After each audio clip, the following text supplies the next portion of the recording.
fix Wi-Fi icon not showing problem on Windows 11 or Windows 10. Hey guys, let's get started. If you are having trouble on showing your Wi-Fi connection on your Windows and it's not shown here on this tab, so the first solution would be to troubleshoot it. So for that, you can type in on your search button and search for Troubleshooter.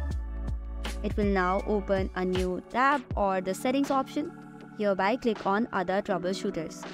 On this list, search for network and internet and run the troubleshooter. If there is any error, you will find it here itself. However, it is already found in my device. After that, the next option would be to go to your network and internet and search for Wi-Fi. Make sure that you disable off your internet once and then connect it again. You can also turn on Wi-Fi and check different kinds of available networks and connect it. This should probably fix your problem. So do try it, and for more such contents, don't forget to hit the like and subscribe button. Thank you and keep watching.